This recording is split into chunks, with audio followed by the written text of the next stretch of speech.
հատուկ ուշադրություն ենք դարձնելու մեր այգիներին ու մեր պուրակներին։ Ինչի՞, որովհետև այդ զբոսաշրջիկին, եթե մենք ասում ենք, որ 58 թաղամասում օրինակ ստեղծելու ենք զբոսաշրջային մի հատ կենտրոն, որ զբոսաշրջիկը անպայման ուզենա գնա դա տեսնի, ինքը ամբողջ քաղաքով անցնելու է։ Ու ամբողջ քաղաքում ինքը տեսնելու է գեղեցիկ այգիներ, գեղեցիկ պուրակներ։ Նույնը անելու ենք Հաղթանակ թաղամասի այգու հետ։ Այդ այգին մաքրելու ենք այգուն չվերաբերող բոլոր տնտեսական միավորներից կամ լքված այդ բաներից, բուտկաներից։ Մաքրելու ենք ոչ մի կանաչապատ տարածք, ինչքան ուզում է տնտեսվարողի ներդրումը գայթակղիչ լինի քաղաքի ու համայնքի համար, ոչ մի կանաչապատ տարածքի հաշվին դա տեղի չի ունենալու։ Ի վերջո այգիները մեր տարեցների համար են, մեր երեխաների համար են, մեր սիրարված զույգերի համար են, իրենց բոլորին ծափահարություններ։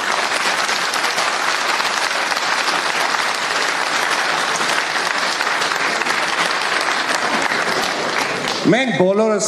վստահաբար մեր քաղաքը շատ ենք սիրում։ Մենք բոլորս վստահաբար մեր քաղաքի մասին ունենք մեր պատկերացումները։ Մենք բոլորս ուզում ենք մեր քաղաքը տեսնենք գեղեցիկ, սիրուն, ժպտերես, հոգատար, ներքաղաքային բարձր համերաշխություն ունեցող։ Մենք երազում ենք բոլորս այդպիսի քաղաք ունենալու մասին։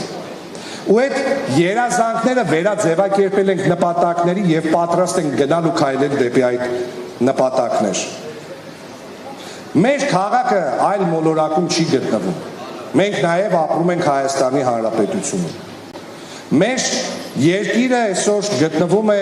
շատ կարևոր շրջափուլերից հերթականում։ Այսօր շատ ու շատ խնդիրներ կան մեր երկրում։ Ու այդ խնդիրների լուծման նաև սկզբնաղբյուր դիտարկվում է Գյումրիի տեղական ինքնակառավարման մարմինների ընտրությունները։ Շատ կարևոր է, որ այս ընտրություններում մեր համաքաղաքացիները,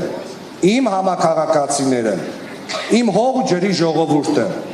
իր վճռական ու կարևոր խոսքը ասի։ Ասի, որ ինքը համաձայն չի այն որոշումների հետ, որոնք այսօր փակ կաբինետներում տեղի են ունենում։ Ինքը համաձայն չի այն նոր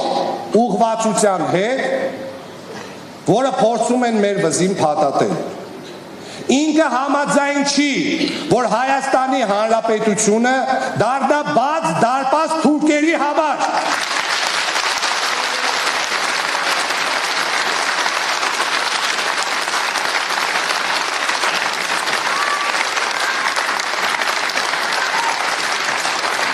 Գյումրին ու գյումրեցին այդ հաճույքը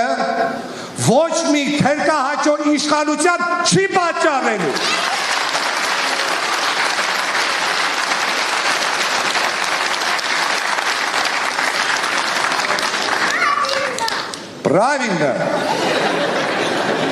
Պրավիլնայի մասին։ Այսօր փակ դռներում խոսում են խաղաղության համաձայնագիր կոչված ինչ-որ փաստաթղթի մասին, որտեղ գրված է նաև նրա մասին, որ երրորդ պետության ուժ ներկայացնող մեր պետությունում չպետք է լինի, մեր երկրում չպետք է լինի։ Իհարկե դա է նկատի ունեն ռուսական ռազմաբազան։ Բայց նման որոշում կայացնելուց առաջ նախ դու պետք է ասես դրա փոխարեն ինչ ես առաջարկում։ Որովհետև ռուսական ռազմաբազան Գյումրիում երկու խնդիր է լուծում։ Նախ անվտանգային, երկրորդը տնտեսական։ Ու այդ տնտեսական խնդիրը շատ կարևոր դերակատարություն է ունեցել տնտեսական խնդրի լուծումը։ Երկրաշարժից հետո, երբ մեր քաղաքը գտնվում էր շատ վատ վիճակում, այդ ժամանակ այդ տնտեսական առավելությունները մեր համաքաղաքացիները շատ լավ զգացել են։ Իսկ անվտանգային հարցով ռուսական ռազմաբազայից երբ դու հրաժարվում ես, դու ուղղակի հնարավորություն ես տալիս, որ Գյումրիի կողքը նոր ջարդի ձորեր հայտնվեն։ Մենք դա թույլ չենք տալու։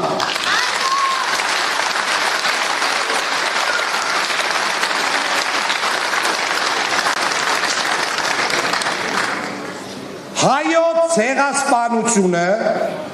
Կասկածի տակ դնող իշխանությունը Գյումրիում չի հաղթելու։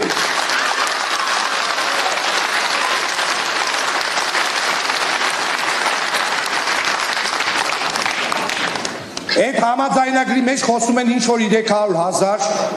ադրբեջանցիների մասին, փախստական ադրբեջանցիների մասին, որոնք շատ մեծ հավանականություն կա, որ արդեն պայմանավորվել են, որ պիտի գան Հայաստան։ Հիմա պատկերացրեք ինչ-որ մի համամասնությամբ այդ 30,000-ին պիտի տեղակայեն Շիրակի մարզում, որից 20,000-ը օրինակ պիտի ապրի Գյումրիում։ Ես ուզում եմ տեսնել Գյումրիի այն համայնքապետի, ով իր համաքաղաքացիների ուլի դեմքով կանգնելու է եւ ասելու է դե հա թողան ադրբեջանցիները ապրեն։ Ուզում եք ձեր հետ ապրեն ադրբեջանցիները։ Ինձ թվում է ոչ մեկ չի մոռացել պատերազմի ժամանակվա այն կադրերը, երբ տարեց տղամարդուն ու երիտասարդին փաթաթեցին եռագույն դրոշով ու գնդակը հարեցին։ Այդ բայրակները ոտք չեն դնելու ոչ Գյումրի, ոչ Հայաստան։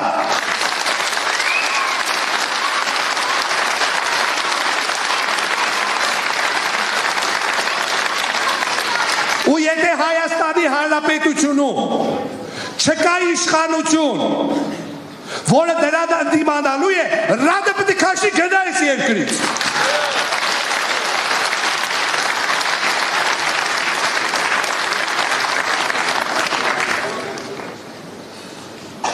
Մեր ժողովուրդը, իմ ժողովուրդը, իմ համաքաղաքացիները պատվախնդիր մարդիկ են։